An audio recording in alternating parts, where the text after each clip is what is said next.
Welcome back, world builders. I'm Lex, the VR generalist, and this is a launch session tutorial. Today, we're learning God rays, or volumetric lighting in Unreal Engine. We'll go from this, which is still great. I mean, it's Unreal, it's high definition, but we can do a lot better. We're going to go to this. And this you really start seeing the individual particles. You really see what Unreal excels at, and that is storytelling, right? Creating this world that tells a photorealistic, amazing, beautiful story. So after this tutorial, you will have mastered God rays to the level where you can make this scenes like this anytime you want. So let's get started and talk about what is on the menu, the learning outcomes. We're going to start with the academic. We're going to go through the physics behind real-time volumetric lighting, how it's done in the real world, and then how it's done in Unreal Engine. Then we're going to go and get into the creative side of it, right? We're going to go essentially on set and we're going to explore techniques that have been used in film primarily to really get the best effects out of volumetric fog, volumetric lighting. And then we're going to hack the system, right? We're going to enter console commands into Unreal Engine, which are essentially cheat codes to get more out of it. Then before we leave, we will be exiting through the gift store, and I will teach you the movie render queue, where we will be able to actually take what we've done here, render it out to something that you can take home and proudly display in your portfolio. So I decided to make this video when I saw Tim Sweeney on the Lex Friedman podcast. He really went into how real-time volumetric fog was such a key to Unreal Engine's early success. Then he went into the calculations and formulas, essentially the physics behind how it's done in the real world. We won't get that far into the math, but we will understand how it is created and how physics approaches it. So with regular light, really easy to calculate. It obeys the inverse square law, so the further you are from the light, the dimmer the light. Pretty simple.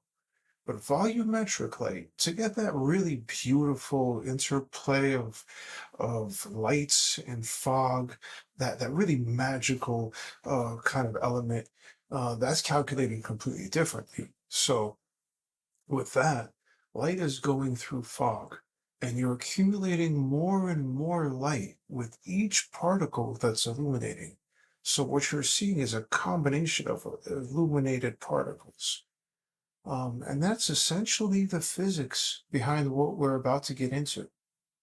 The key thing to remember is that with volumetric light, Unreal Engine is simulating light hitting particles, infinite particles. Could be moisture, dust, smoke, fog. In this tutorial, we'll be doing a lot of fog, so you're used to some fog. And the real key is understanding the real world physics helps us gain this intuition in Unreal Engine to really create a realistic simulation. And that's what we're going for. So now that we know the physics, let's dive into the creative side. Let's hop on set and create this world, light it, and get some volumetrics. Now, to make photorealistic scenes, it helps to start with really high quality assets. We'll be using the automotive beach scene from Epic Games. So a quick search on fab.com will bring you this, and it's a really versatile scene. We'll be using the gates up here to create a kind of California beach scene. Now, this is an intermediate level tutorial. If you ever need a refresh of the basics, check out your first hour in Unreal Engine. Do a quick search, you'll be able to find it. It's a great investment of your time. Okay, so here we have Unreal Engine. I'm working with 5.1.1, and let me teach you my favorite shortcut key. This is something I learned in my first Unreal Fest, and that's Control Space to pull up the content drawer. So usually in my UI, I drop down the content drawer and then use Control Space to toggle that in and out. So as we've already imported our automotive beach demo scene, we'll see it here under content beach scene. We'll go into maps and double click the beach environment map. So as this loads in, it looks like it's broken. It's absolutely perfect. It's just missing the lighting. So my favorite way of adding lighting is going through the environmental light mixer. So in the window menu, go down to environmental light mixer. This is absolutely the fastest way of adding lights, especially to outdoor scenes. And these are just buttons that once we click them, they'll add the light and they'll disappear. We're going to skip create skylight only because that might blow out our scene and give our scene a little too much brightness. And we really want to get that contrast. So create skylight is specifically for the lighting up the sky. We don't need so much of that. So click create atmospheric light, create sky atmosphere, create volumetric cloud, and height fog. We'll close this up. And here in the viewport, we'll cruise around and we'll find a little area we could see essentially this parking lot with these gates. The next shortcut I want to teach you is for directional lights. For the main directional light, it's really fun. It's Control L, but you hold down the control after you hit L. So Control L, still holding down control, you move your mouse. And what we're going to do is we're going to move this directional light, which is essentially the sun, and we're going to get these nice shadows of these gates coming across here, and we're going to get them so that the edge is right at the edge of the rocks. And there's your scene. One more thing I noticed for the scene is these weeds right here, these static meshes. They're just not being lit correctly. Let's get rid of them for simplicity. And I hold down Shift in the outliner. I select them all, hit Delete or Backspace, and they're gone. Well, great work. Now we have our scene. Let's add some volumetric lighting. In Hollywood, from a creative perspective, there's two main takeaways. Number one is volumetric light is most impactful when it's parallel to the camera and the camera is pointing sort of directly at it. The second is its contrast that makes it the impact, not brightness. So you really want to get a position here. So we're going to hold down the right mouse button, WASD, and we're going to position ourselves here, kind of in the shadow of these gates. Then I'm going to scroll up, or you can use the search above here, but it's pretty quick to find it.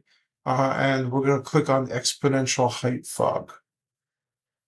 From here, we're going to look at the details panel, and we're going to do a search for volumetric fog. There's a bunch of options, and just easiest to do a search.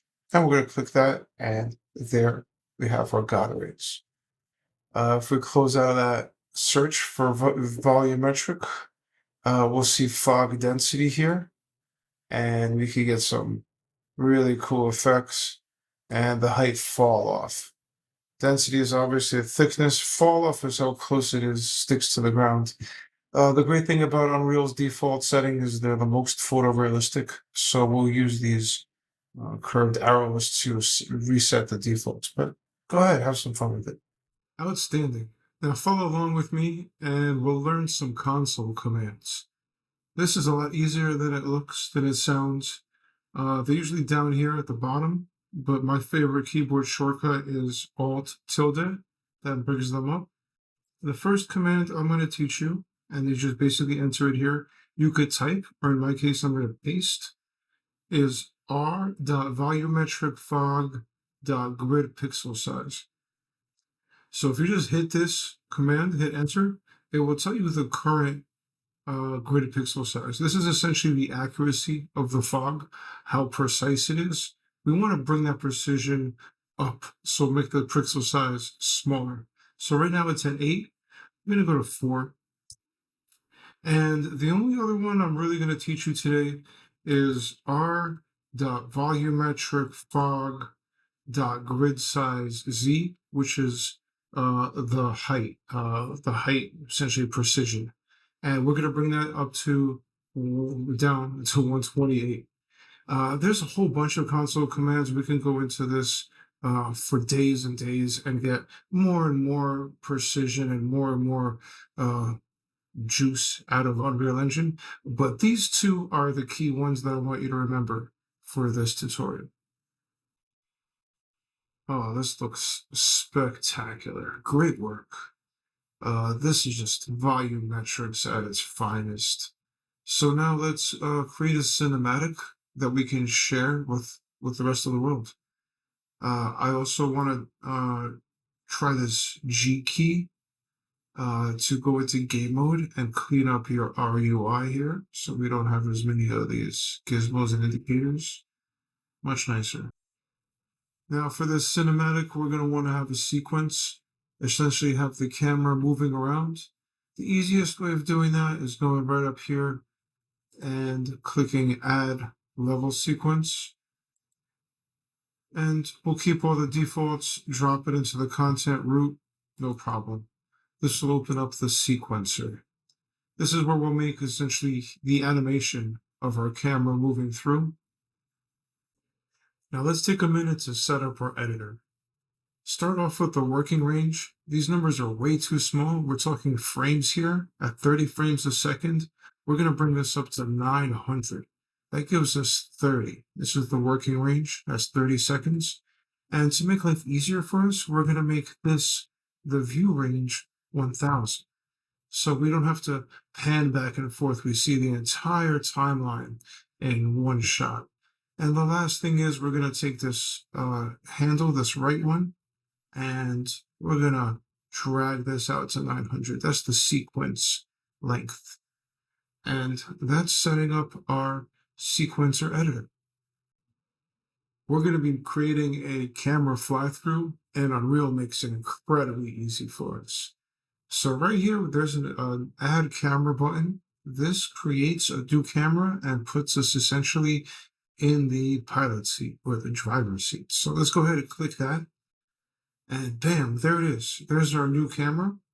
This is all keyframe based and timeline based. So I'm going to start the shot. I'm going to move the shot right out here where I see the two kind of fences intersecting. I'm going to get really close to the ground, get an impossible kind of shot that a regular camera would get scratched up if we're trying to do that. And then kind of line it up this way so we start seeing the God rays. Bring it down like there. And this is keyframe based, so very important. Make sure this is the playhead, the red. We can take this and drag it across. Make sure it's at the 0, 0, 0, 0. 0, 0, 0. Come on now. Don't embarrass me. Close enough. And we're going to go ahead and hit the plus, this tiny little plus. That's going to create the keyframe for us. We're also going to add these camera settings. I'm going to go ahead and plus, plus, plus, and add those keyframes. And now as we go to the end of it, right, at 900, I'm going to drag the playhead this way. And I'm going to take control of the camera again. And I'm going to move forward, right? And as I move forward, I'm going to kind of look up and maybe move up a little bit here to this weed right here. Why not? Also, kind of now drop a keyframe right here. And let's go ahead and drop these keyframes. And now we see the focal length and focal distance. You see, this is way too blurred out. I'm gonna, right here, if I mouse over this, I'll be able to change the value right into that keyframe, and This is much clearer, just perfect like that. I'm also going to change the focal length to give it a little dynamism, essentially open up the shot as we progress. So let's go and bring this down to something like 21, 20. 20 is perfect. And for the aperture, let's leave that alone here. And then I'm scrubbing this timeline to look at how that's going to look. That looks pretty spectacular. Really wish, you know what, that's really nice. I wouldn't change a thing. Perhaps here, and this is a good way with these keyframes, it's really easy to mess it up and get off of it. So use these arrows to go back and forth. On the first keyframe, I'm going to bring the manual focus and bring it in a little, just a little bit here, right? So maybe kind of start it here and see what that looks like. All right, give it a little bit of that realism as we go through the sidewalk. Kind of go through that. Look at that. Look at that render. That's beautiful. So next step is we're going to render this out. Now here we are at our final step. We're going to render out our sequence into a video file. In order to do that, we're going to need to install some plugins. So we're going to go into the edit menu and hit plugins. The very first one is the movie render queue. So if you type in movie render queue, let's check that one. We don't need to restart yet because the other thing I want to add here, the other plugin, if I do a search for codec, you'll see Apple ProRes Media. I want you to also check that. And now that those are checked, let's go ahead and restart. Now, it's very possible you'll see your sequence on the blank default level. That's totally normal. What happens is the sequence is saved separate from the level file. And we're actually going to combine those now. So as we go into Window, Cinematics, and we're going to go to Movie Render Queue. Here we're going to add the plus render, and we're going to find new level sequence, the one that we made. And this is actually going to ask us which map we want to run this on. So obviously beach environment, new level sequence. And now we're going to go into settings here. We're going to click this unsaved config. And usually when we export this, we want to export at really high quality. EXR, uncompressed, is the highest quality. We don't need that for this tutorial. We're actually going to use our new Apple ProRes. So go ahead and click Apple ProRes. I'm going to uncheck this JPEG sequence. And for output, I also recommend right here hitting ×2. And this will give us essentially an 8K output, which is spectacular. I'm going to hit accept and render local. This is going to render our scene. Congratulations. Now, when your render is done, you can go ahead and click this. This will open the folder where your render is. It's very possible that the render is too large and high resolution for most video players. You might have to either open it up in a video editor or upload it directly to Instagram, YouTube, LinkedIn, and have them process it and essentially downsample it. But I am incredibly proud of you. In one tutorial, you learned the math and physics behind volumetric lighting. You learned the creative process of setting up a shot to get the most impact out of volumetric lighting. We went into console commands, which is really high level. And finally, we rendered out something that we could share with the world. So learning Unreal Engine is a journey, not a destination. What we learned today is a tip of the iceberg kind of tutorial where we learned some of the basics. You can go deeper into any element of this and learn more, and I encourage you to do so. So thank you so much for joining me on this launch session tutorial. My name is Lex, and I'm the VR generalist. We'll spin on the asphalt, chasing the dawn's glow. Miami breezes, my skin feels like we're floating slow. Adventures under the sun, with the waves crashing by. Every mile is a dream, just you and I are mine. In this moment